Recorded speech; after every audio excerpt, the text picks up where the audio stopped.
Parents strongly caution, the following programs are intended for mature audiences over the age of 18. These programs may contain some material that many parents would not find suitable for children and may include intense violence, sexual situations, coarse language, and suggestive dialogue.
Hello.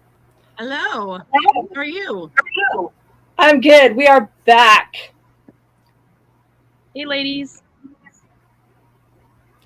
We cannot see you, Sapphire, but that is okay. But you can hear me, so that's all that matters. That is all that matters. Yes, okay.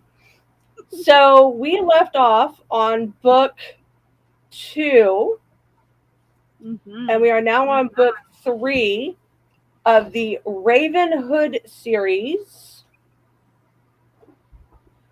And it was a doozy, if I do say so myself. So who wants to get us started? I'll go. All right, you go. So this one is drastically different than the last 2 books, I think, from what we were reading in the series. This one, unlike the other ones, jump around crazy amount of times. I think that's one thing that really made me mad, was because it was leading into from one point, and then it goes to the next chapter where it says Tobias, age 7. So I think that's where it was making me mad. And as soon as it really got good at that one part of the story, it jumped to Cecilia's turn. I was like, wait a minute. I didn't like that part, that's all. Yeah, that was kind of really, it really threw me off, because I was like, wait, we were just reading about him as an adult, and now he's okay, now he's a child. Okay, cool. All right, let's read about him as a child. Cool. But I think it did share a lot of who he was and why he was the way he was. Yep. It went into great detail on his whole life, I think. And I'm going to do what we did last time, is I'm going to touch some of the major points, and then we can fill the gaps in. How does that sound, ladies? Sounds good to me. So basically this entire book just goes over Tobias's background, and him and Cecilia fight pretty much the entire time, is what I feel like. Imagine that. There are bits and pieces. There are bits and pieces where they're not fighting as much as you thought they were going to, because the last part of it was you just knock out, drag out fights, and then all of a sudden, nothing. So this goes into detail. There's a lot of information in here. I'm only going to touch on the major portions of it, because I really want you to go read the book for yourself and come to your own conclusion of the book. Because I think that just one point of view is not always a whole book. Like, what I think of it could be different than what Miss Emerald does and then what Miss Onyx does. Think about it. But that's why we jump into. Yes, ma'am. That is 100% why we bring the 3 stones in here to get this thunder going. So it goes in detail with them fighting a lot, right? So then it goes in and also explains Tobias is basically joined the French mafia, and the leader, Antonio, is not letting him free and is sending people to chase after him and Cecilia. So where we left off in book 2 is where Tobias, the main character, has met back up with Cecilia in BFE, Virginia. Out in the middle of nowhere. She now owns her own diner and she owns her own shop. And she walks to her car. Let me rephrase that. She walks to Dominic's car. Because that's whose Camaro it was. And he's leaning on... Dom! No, he's not. He's not leaning on the door. So what it is the music is playing. And she realizes something's up because she looks in the car and she looks around and then finally feels him approaching her. So when he finally does approach her, he pulls her together and I miss you, I love you, and don't ever leave me, I'll never leave you, you'll get all the truths, which, if you've read the book, is a lie to your face. There's plenty of information in there that he leaves out, but it has to do with her safety and her not needing to be put into danger. He goes through his story from everything from when he was a child. There's a really big, important person that he meets when it goes to this first flashback. The first flashback is Dominic is sick. He has chicken pox in bed, and he goes in Delphine's room to borrow some cash and to look for some pain reliever. Yes. And they go, he crushes it up and he gives it to Dominic and he finds out that he has chicken pox. So he puts him into warm clothes or to better clothes and some cool clothes and a blanket and puts him in his room. Because at this point in time, Tobias is taking the fatherly role of everything. And he's told Delphine to don't talk to him, don't bother him. This will be my position. I will do all of this. Right? So he takes on the fatherly role, even though he is the older brother. He shouldn't have to be doing all this, but he does because Delphine is a drunk and she works all the time. So she goes to, I think she goes to sleep because I'm really uncertain as to where Delphine goes, but I think she goes to sleep or she leaves for work, one of the two. And she is in her room pining over her ex-husband. Yes. Yeah, but when he takes the money and he takes the medicine for Dominic, I can't think of where she goes after that. Anyways, so what happens is... Because I remember her saying in the book, I can't miss work for this. And that was when he was like, right. Don't worry about it, I got this. That's right. Yep. And he doesn't want to draw attention to themselves, so he tries not to miss as much school as possible because he doesn't want people to come looking for them. Because nobody is supposed to know that his parents have died. So he goes and puts Dominic in his bedroom and he rushes out, locks the door 3 times because he has OCD. So he just locks it 3 times. And he starts to head out and he notices a car following him. And then he stops. The car stops. Keep going. The car goes. He stops again, turns around and walks to the car and asks, can he help a lady out? Because the lady he was driving, she was very well pregnant. She was young and she looked frantic. Welcome, Liz. So he goes hey, and Liz. he says, no, I'm okay. I have to, I need to go somewhere. She says, well, do you need a ride? Where are you going? No, I don't need a ride. Thank you. It's that stranger danger he's trying not to pay attention to. And he's also trying to make sure that he's going to where he needs to go so he can get back in time. So she tells him, look, I'm going into town. I can take you. That's no problem. And he finally gives in because he looks in the back seat and he looks that she's by herself and she's very much well pregnant, that she's not going to be doing anything to him and she can't hurt him. So he gets in the car and they start talking and it was really hot outside. So he notices that the AC in there is very nice, is what he says. Yes, stranger danger. So he gets in the car and they start driving and she starts talking to him. So what are you doing? What's going on? How you doing? No. And he's very short on his answers. And then he finally gives in and says, well, my brother is sick. I'm just going to town to get him some medicine because he's not feeling very well. Okay, no problem. Where do you want to go? I'll take you.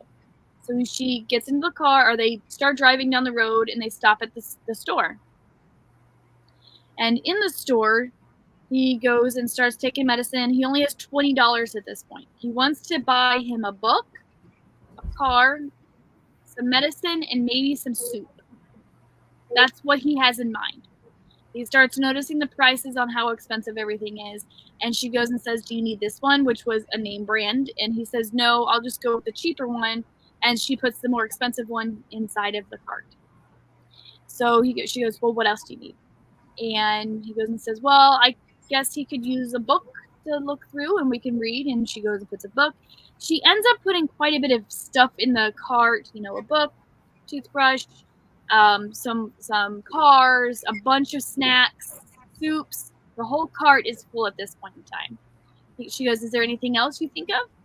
And he's like, no, it's okay. You're pregnant. You really don't need to do this. It's okay. And he was very frantic on trying to make sure she understood that it's okay, that there's no need to do this for us, but thank you. And don't forget the jerky. Yes, and maybe jerky too. Pretty sure she got some jerky. Probably. Somewhere along the way. Oh my. She was grabbing everything. She was pregnant. Who knows how much of this was actually going to be for her. So they go to the checkout and they ring her up and he tries to give her the $20 and she pushes it back into his pocket. She said, save it for later. And he rings the total up and it was $200 and change. I think it was like $280 that she spends on him.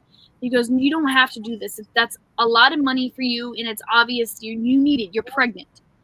She gets in the car and says, nope, just get in the car. They load the stuff up. And at first he was going to walk home with all the stuff because he's noticing the time, how long he's been gone. He keeps that in mind and how long he's been gone and how long he's been alone.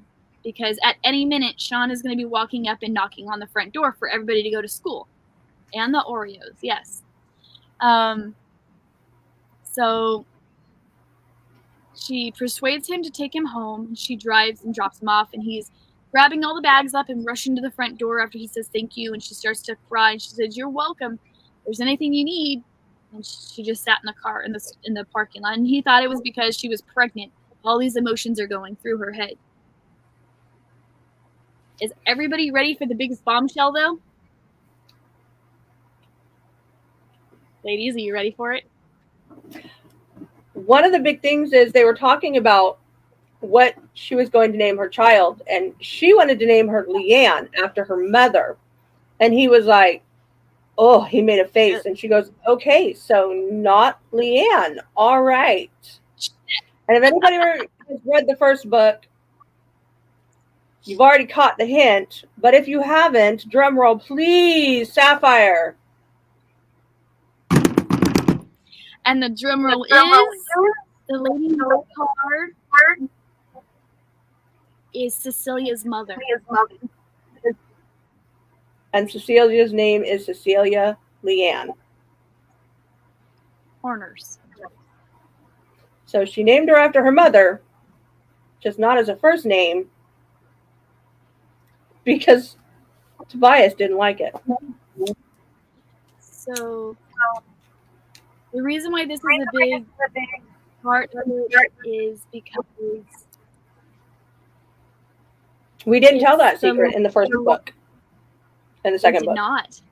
We did not. It was never revealed before. Correct. We did not reveal that secret.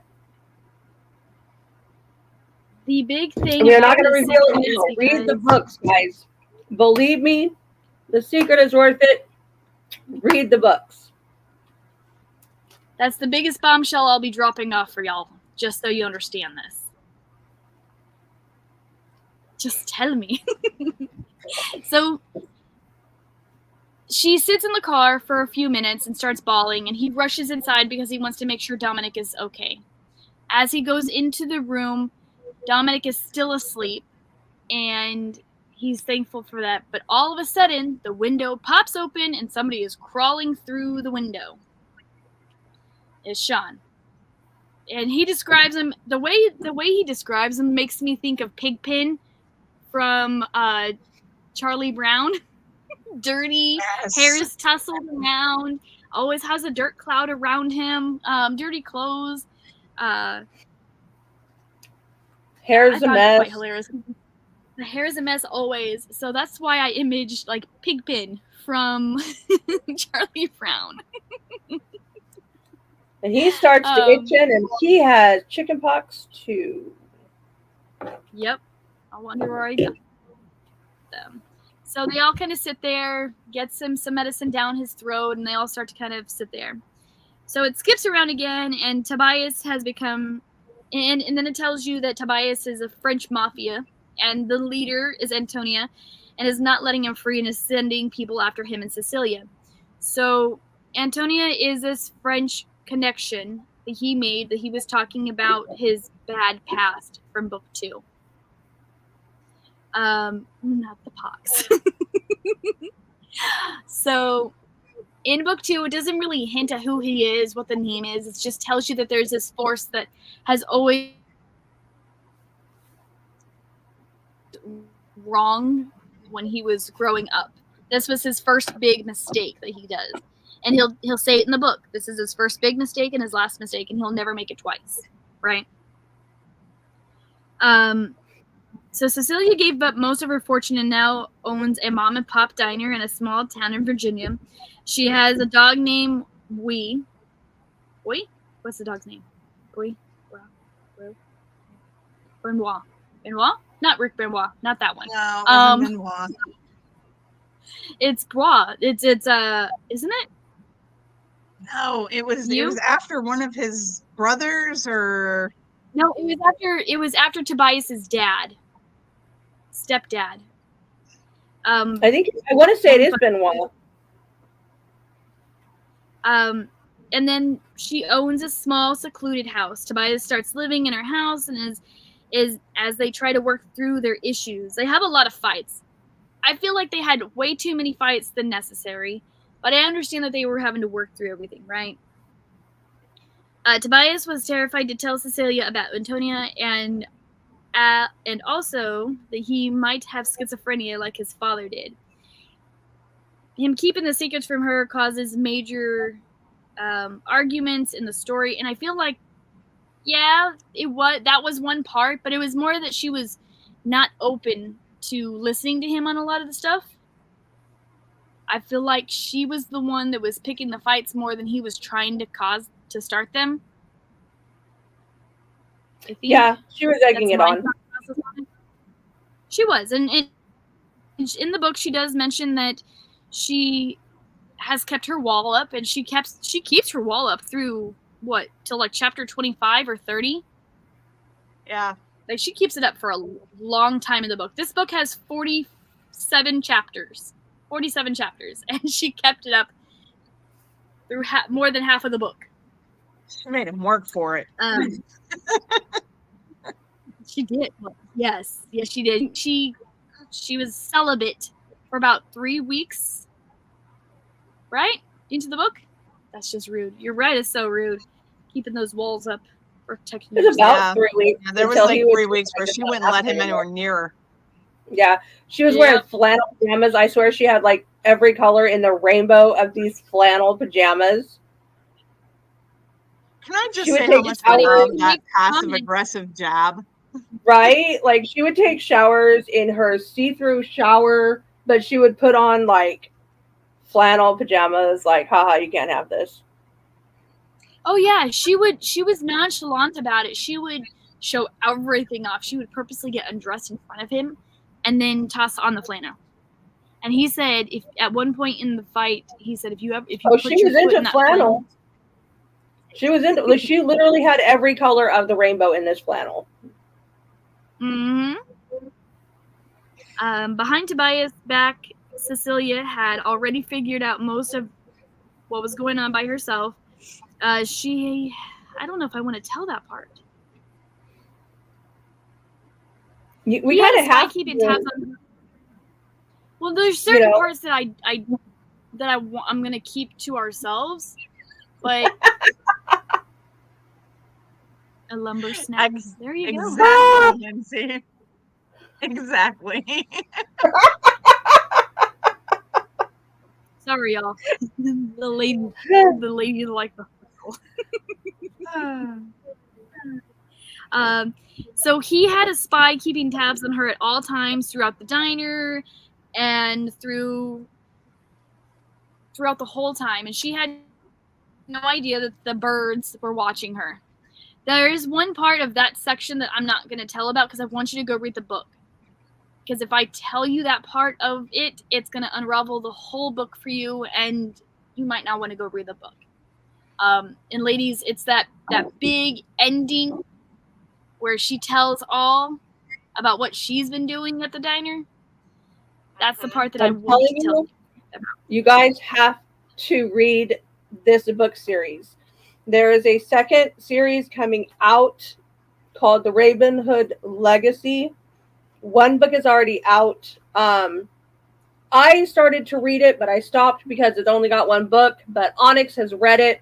Guys, you want to read this book. You want to read this series.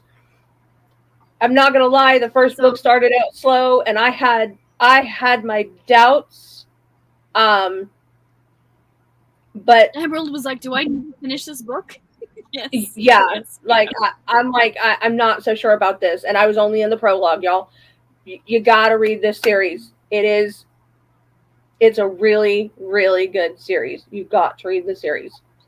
And you have to read you bring up the 3 books that we've talked about before you start into the Legacy series, because so much of the backstory is built up in these first 3 books that if you go into it just starting the Legacy series, you're going to be lost. Yeah. So I have to tell you with I have to tell you with the books, the prologue part is what ticked me off quite a bit, because I feel like the prologue was misplaced on where it was put in the book. I feel like the section of the prologue should have been at the end to give that nice, pretty wrap up. And I don't agree. I don't agree. No? But hold on, Lindsay. It's a 3-book series. From the wonderful author of Kate Stewart called The Raven Hood. I don't agree that the prologue should have been like a postlogue, because although it starts kind of in the middle of the story where she's returning home, I think it draws you in, even though it's so slow. Mm-hmm. It makes you want to read the rest of the book to figure out what the hell is happening. Like, why is she returning to this place that almost broke her? Why is she going back to this hellhole of a town? I think it really did break her, though. It broke her for the better, because there was an 8-month period she was able to stay away from everybody and anybody related to Twin Falls. Everybody, including Sean, Jimmy, and including Russell. And Tobias. Because remember, Russell, Tobias was a given, because, egotistical was not the strong suit. So, but I think you didn't have that prelogue, the prelogue that pulls you in. Like, why is she going back? And it starts. Mm-hmm. God, it's so dry. I'm not even lying to you guys, but it's so dry, and it's so vague, and so just like, what the fuck? But then when you get into the books, you're just like, oh, because it's very much like her life in the town, where she can't tell you what happened. They can't talk about it. You don't talk about Fight Club. Well, and that's very much what that post-prologue is like. Even her best friend, Christy, has no idea about what's going on. She has stories in her head that Cecilia has fed her, but none of them add up to her at all. So, yeah, I could see why they put the prologue. She tried to leave her dog with Christy. Like, that broke my heart. haven't got there yet. We have not got there yet. We're not there I'm yet. just saying that broke my heart, y'all. I was And the dog's trying name so is hard Bo. not to cry. Like, that broke my heart. Just saying. So this whole plan that Tobias has in his head, the thing that he's started from day one about taking down the bad guys, everybody that's greedy, has always been called as the Exodus.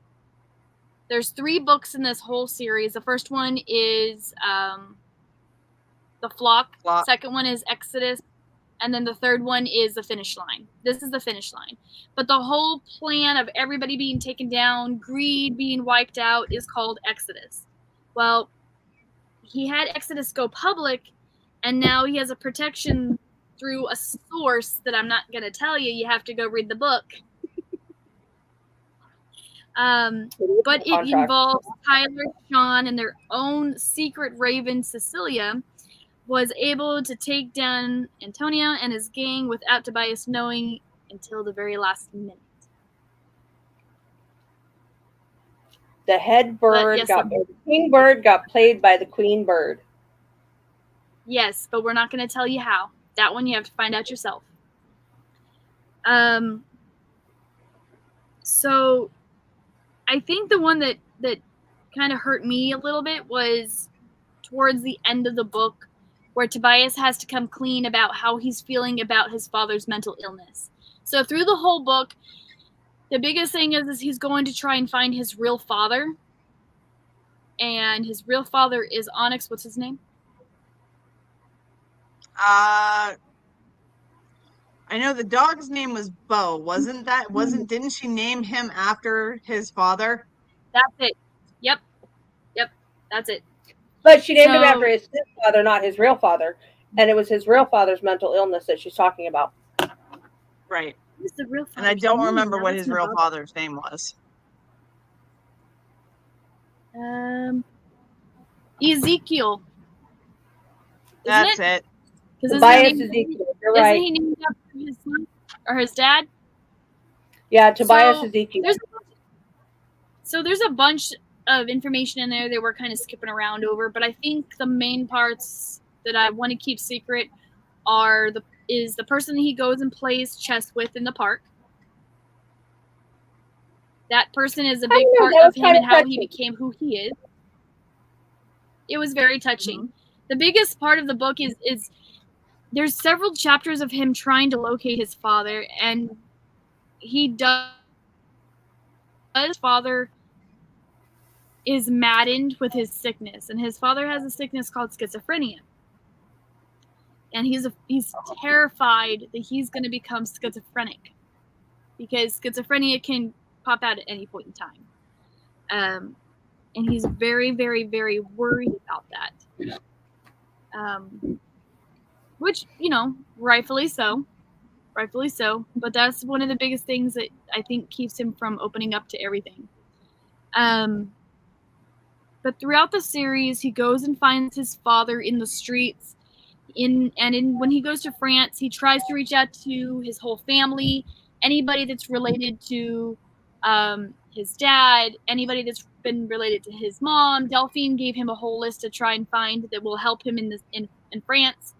But he goes through the list, and nobody is willing to take the chance with him. Not one person, until he meets one person in the park. That person in the park is a big role model for him. He's the one that teaches him how to play chess. But not only how to play chess, he teaches him how to learn about life through the playing of chess. Right? So he teaches him. But we will have to talk about that when we get back. Because it is time for a commercial break.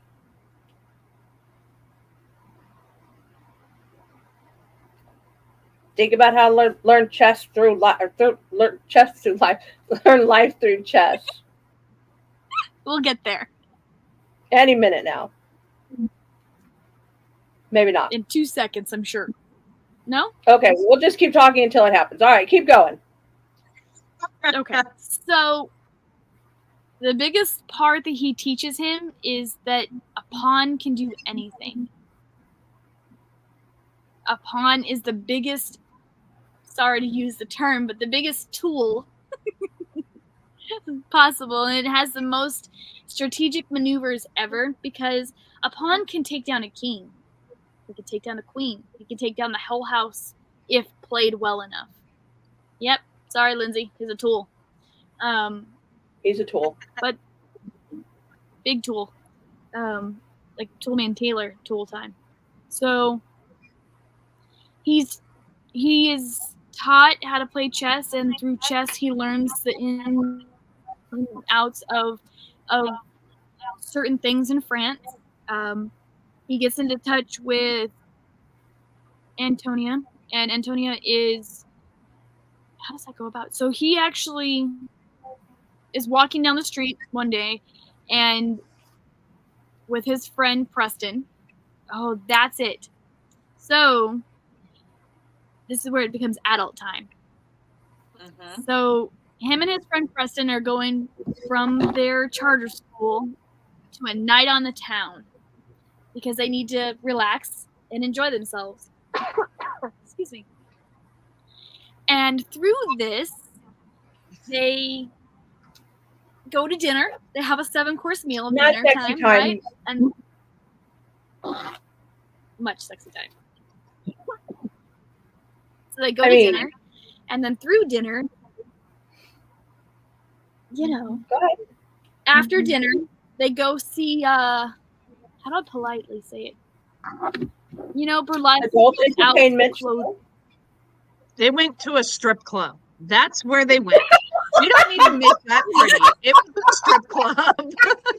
It was a fancy strip club. It was a bougie strip club, but it was a strip club. It was a gentleman's club. It was Thank a you, Onyx. strip That's club. That's what I needed. Just push me on the edge, okay? Okay, just push me off the edge. So he goes in there and he's talking to, well, he's not supposed to be talking to the girl, but there's a girl that's giving him the dance and he's not paying attention to her because he's staring off into this roped area, and that's where Antonio is sitting. And the girl goes and says, "I'm jealous, but you really don't want to look over there. I promise you, the last person who looked over there never walked again or never came home." So he slips another 50 on her pocket. Let's say pocket. And she says, "I'm not going to tell you anything." I'm not going to tell you anything. So he slips another $50 in her pocket, you know, because ladies need to be able to get home, you know, after work. It's been a long day. So she walks behind him and starts talking in his ear about who he is, and you really don't want to mess with that guy. But Antonia figures out that he's staring at him. So Tobias tries to avert his eyes, but it's too late. So Bum, bum, bum. Tobias Tobias tells Preston, which is his very best friend at that time, that it's time to go home. They had been there all night long, and it's time to go. They all had their own red eyes and everything, you know. But didn't sound like Preston was ready to go. Red eye, not one eye. Red eye. Preston was in love. The color red, not one eye. It's not One Eye Willie from the Goonies. So I'm sure she's talking about one eye, and she's not talking about these two, okay? I was, but maybe she wasn't. And Preston Anyways, is drunk, guys. I mean, he has been drinking. All right, let's go home. He starts vomiting out. And this guy comes around from the corner, and he has a knife, and he says, "Give me all your money." And when he pulls the knife out, he's holding it against Preston. No brown eyes involved. No, not in this show. Thank you.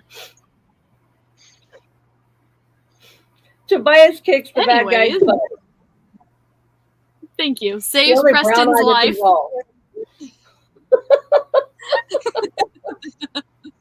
breathe, Sapphire, breathe.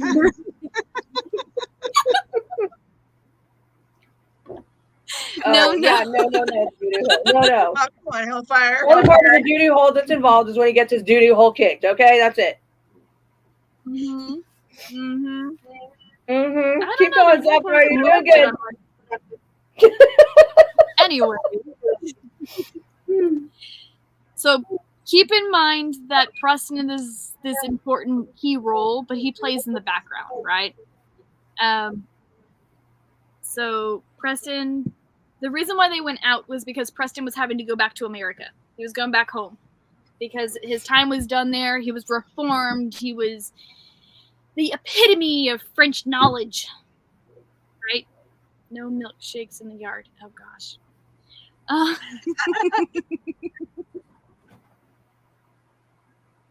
No, Miss Kelly. If you guys are in our chat, I'm sorry. We're loving it right now. We're laughing so hard at the comments. That's if you see us giggling, this is why. Just keep chatting.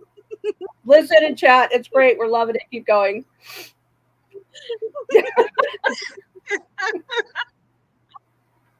I'm happy you can't see my face right now. I'm pretty sure it's pretty red. Anyway, so Tobias takes the bad guy down. They get back in the car. They go back to the thing. We find out that Preston is leaving the university. He's going back to the States. He's not. Preston comes from money, like old money, and it's stated earlier on. And so he's only there for experience. He's not there to actually gain an education or try and better himself. His life path is already set because of who his dad is. But when he goes to leave, he leaves Tobias all of his clothing. Which so he doesn't awesome. have to take it. So he doesn't have to pay to ship it overseas. So it leaves him all his clothes. And this is where Tobias, if you remember from the earlier series, this is where he really became enthralled with that idea of being the best dressed person in the room. It's because of Preston. Preston always made fun of his jackets and always made fun of everything. And he's like, and as they were leaving the nightclub, as they were getting in the car to go to dinner and everything, Tobias was cold because his jacket was not warm enough, and Preston tossed his jacket at him to basically wear it because it was cold. So, or so he said. Commercial break. Let's go. Commercial break, damn it. Guys, let's 8 minutes after we said it. Cool. Let's do this. Right.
So, guys, if you haven't seen it yet, please join us Friday night for Sound Injection. It's at 8 p.m. Central, 9 p.m. Eastern Time, where Mojo and Jags interview bands. This Friday, it is Eden on Fire.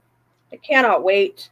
We still have Flash Gaming on Sunday at 7 p.m. Central Standard Time and 8 p.m. You have Paranormal Gems, Us Beautiful Ladies, every other Tuesday at 8 p.m. Central Standard Time, 9 p.m. Eastern Standard Time, Onyx. And coming soon, we have a new show starting up called Taste of Rock and Roll. I cannot wait for that one to start. So if you have not seen Sound Injection, come out on Friday night and watch it.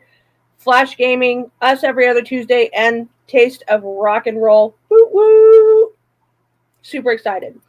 Also, our next book series is going to be Devil's Night by Penelope Douglas. It's a 4-book series, starting with Corrupt. I can't wait to read it. Don't worry, Sapphire, are you there? have to everyone. Yep, I'm here. Oh, okay. I missed what you said, Sapphire. I said, Onyx, don't worry, you never have to read that dirty book again that you mistakenly started reading. I am so glad. We had talked about reading another book series, guys, but it only had 1 book, so we vetoed it. But we all forgot what book series we were going to read, so Onyx started reading the one that we vetoed, and she is super glad we vetoed it. I'm just saying. So once again, Devil's Night by Penelope Douglas. That is our next book series. 2 weeks from tonight. At 9 p.m. I got it. 9 p.m. Yeah, 9 p.m. You know the time you said? All right, guys. Don't worry, Onyx. We'll get you. Yeah, we'll remind you. So now that we need to start, so we are wrapping it up. So Preston is a big game player in this because years and years later, he becomes president. Between the time we find out that Preston left school and the time he becomes president, there has been like 7 million fights between Cecilia and Tobias. You know, there's nothing new there. Their fights range from, you looked at me, to, you're not telling me everything. I understand the portion of you're not telling me everything on both sides because he wants to protect her. That's his duty. That's his job. He's the king. She's his queen. But he doesn't understand that that he needs protection too. He needs to be able to ask for help. There's a lot of people I know, Emerald, that needs to ask for help when they need help sometimes. Wow, isn't that the pot calling the kettle black there, Sapphire? I know, right? Son of a Ladies, gun. I think in our small circle, there isn't a single one of us that can be throwing that stone. We're all sitting in glass houses. I feel You're called right. out Just right one now. of us throws them bigger. Just one of us have bigger stones than the other one. Not me. Not me, I'm Okay, innocent. Lindsay. Okay. Sure, Lindsay. We'll Whatever go with you that say. today. So, man, there's a lot in here. You don't know what we're talking about? Oh, Liz. I don't know what I'm talking about. Sure. Uh-huh. I'll get you tomorrow, ma'am. Yeah, So what there's she a lot said. of this book that I purposely don't want to tell because I feel like if I tell too much detail about it, it'll give a lot of the main plot away of what the surprise ending is. And the surprise ending is a big twist because I did not expect it. But what I will tell you is that Tobias gets a surprise visit. Tobias shows up to the diner, and at the diner he has been trying to get a hold of Cecilia all day, and Cecilia's not been answering her phone at all, which worries him. And then he just says, you know what, she's probably doing delivery. She's probably doing the cash drop the whole time. Cash drop. So he drives over to the diner, and inside the diner, who is sitting at the diner? Mr. Handsome. Mr. Handsome is sitting at the booth. Now, Mr. Handsome is this character that we meet in the first couple of chapters. And he is supposed to be a possible love interest to Cecilia. I'm not going to tell you who he really is.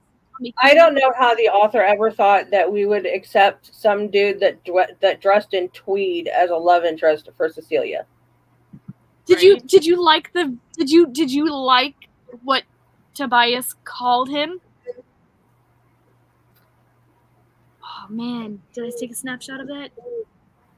It was hilarious because I told the Mexican what was said, and he laughed at it because he thought it was hilarious. Let me see if I can find the quote now.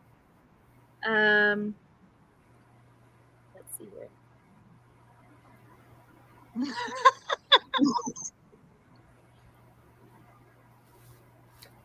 It's okay. So moving on. No, I found it. So it says, and as the black spots fade, I realized fast that someone has sent a J.C. Penney dressed Jackie fucking Chan reject for me in small town Virginia. So no, Lindsay, he did not call him a lumber snack. Sorry, Lindsay, no. No, the guy dressed in tweed was not a lumber snack. I'm so sorry. That quote I thought was hilarious. I really did. And I laughed so hard about that. The Mexican turned around at me and asked me what. So I told him that part. And this time I actually did not bore him with the book. I did not spill any of the beans on the book about this one.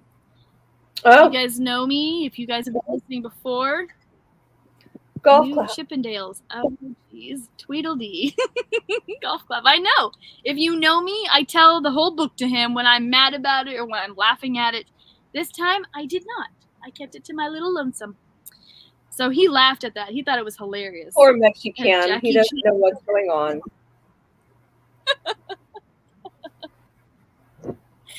So, Mr. Handsome is supposed to be the love interest for Cecilia, right?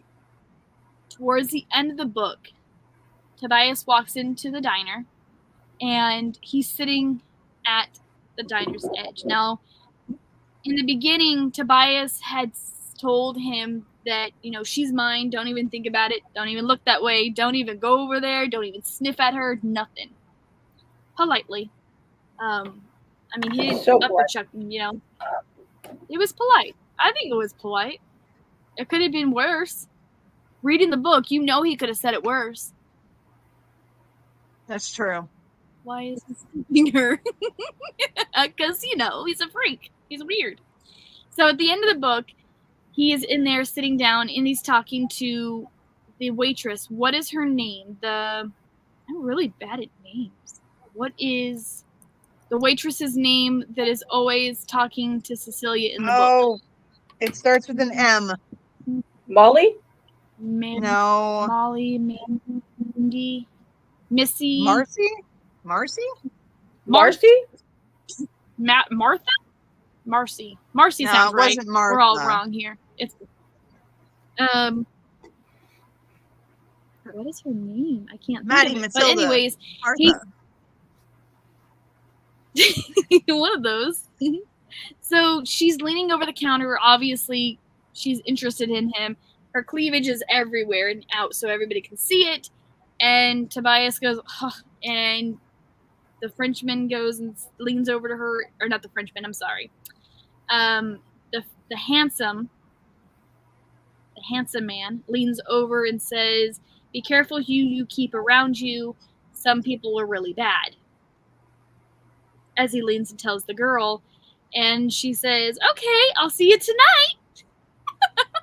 Because apparently they had a date. The ditzy Which way. never happened. That's how I... Huh? I said, which never happened. But my favorite he'll never scene have a date again. in my favorite scene was at the restaurant earlier on when there was a rush and there was the Karen-like woman and her child, and Tobias was helping out. He jumped in and he started helping out, and the woman was just being so nasty, and he went over and he said something to her, and of course she's now flirting with him, so she's in a much better mood, and she said something nasty to Cecilia, and he popped off to her in French and then said something to Cecilia in French, and she got all mad because they weren't speaking English. And he leaned over to the little boy and he said something to the little boy, and the little boy just like blah, blah, blah, something, like whatever Cecilia said in one of the other books, he said that. And she's like, "Are you teaching my son to cuss in French?" And I died laughing because literally like blah, blah, blah, crumpy, grumpy, whatever. Milkshakes. Okay, Yes, no milkshakes. We were talking about milkshakes. The diner does not serve milkshakes. The diner does not. I'm sure they do, though. I'm sure that they have a lot of milkshakes there, and I'm sure it brings all the boys to the yard too. But I'm sure that our milkshakes are better than yours. But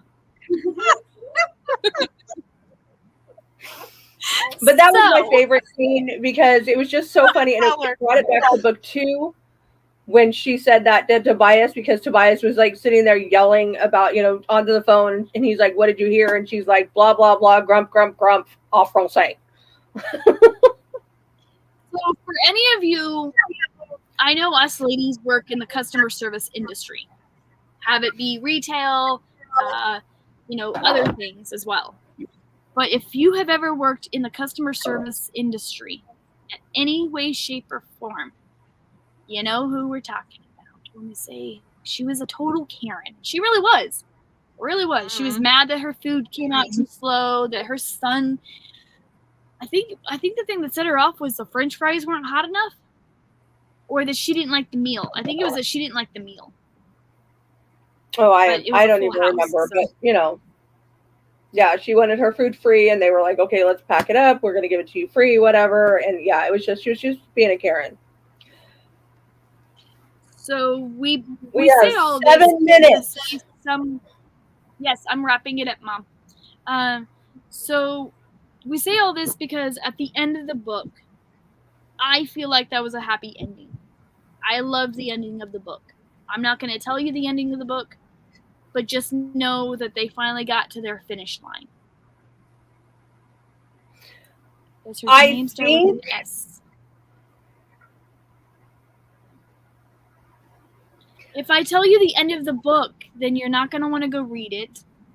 And I think the end of the book is what closes it all up. But there is a new section of book series that will be series. Series eyes? I think that the end of the book really left it open for the new series, and I'm hoping that one of us is already read, so we all know that it's good. Well, I started to read the first one, so I know that I know part of it, but I'm hoping that the rest of that series picks up from the end of book 3 and carries on from there. The first one may not, and I would understand that, but I'm really hoping that the rest of Legacy picks up from the end of book 3, because that would be amazing. So with that being said, Miss Emerald, what do you give this book?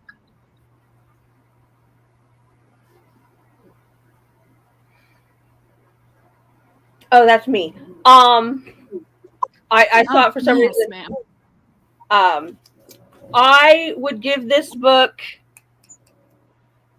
3 stars, three jumps, 100%. My battery's gone. And your favorite part? Besides the little kid.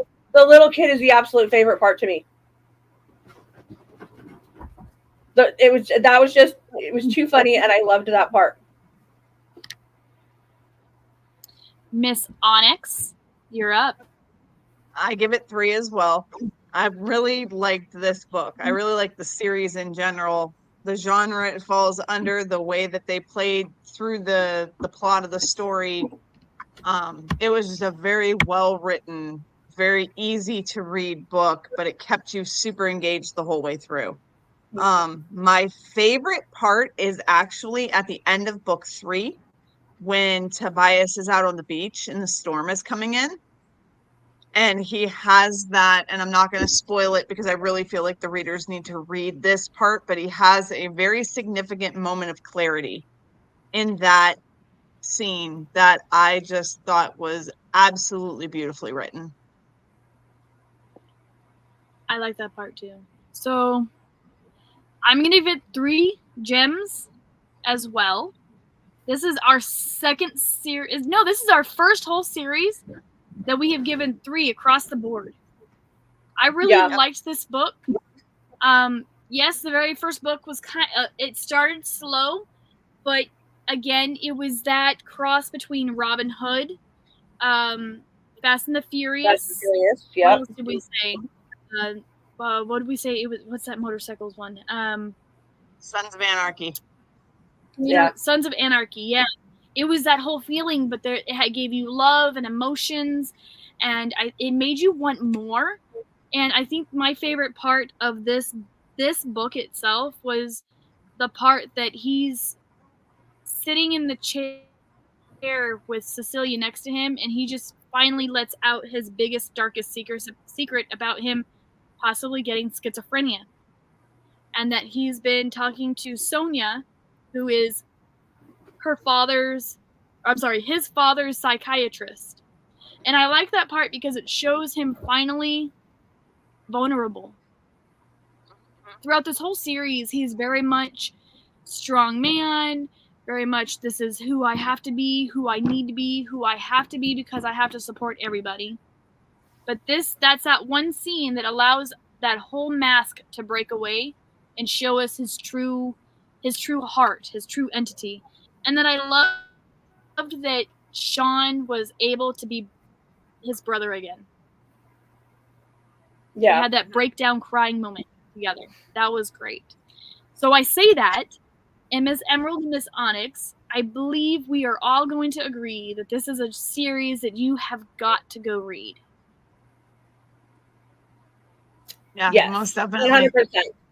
And just like with every book that we read on Paranormal Gems, this one can be found on Amazon Prime for free. Our next series, Devil's Night, can be found on Amazon Prime for free. We will always, always, always bring you free books from Amazon Prime because, I'm sorry, we broke, bitches. We gonna do it that way. Like, that's just the way it is. We read for free. We want our readers to be able to read with us, so we're going to read for free. So, I mean, you can find us on. If you have the time, download this book, guys. Once again, it is the Ravenhood series by Kate Stewart. Read it. Read the whole series. If you get a chance, go back and read Legacy.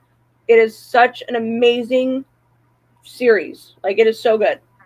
It's very, very worth it. If you guys have any suggestions on the next book series you want us to read after the ones that we're doing now, you can find us on Facebook, send us a message there, and we'll look into the books. Send us a message of what you want to listen to us talk about, what type of books you want to listen to us talk about. If you have any suggestions, tell us what you thought about our show. Tell us what we can change or improve on our show. Come like us over there. We post some really hilarious stuff over there. Follow us, like us, subscribe. Everything helps us on this channel. I think that's all I have to say for this. I believe this is a beautiful book, very well written, better than the ones that we have read before. And we did not struggle through these series, ladies. Look at us, adults today. I don't know that prologue. Look, I gave us credit, okay? That prologue. But no, it was a really easy book to read through, a really good, easy series to read through. It was a very well written series. It kept you guessing. It kept you wanting more. Read the book, guys. Read the book. Watch Sound Injection on Friday. Watch Flash Gaming on Sunday. Catch us every other Tuesday. 2 weeks is the first book, Corrupt by Penelope Douglas. Keep an eye out on Hellfire. We've got more things coming. Taste of Rock and Roll is just one of them. Follow, share. We love you all. Good night.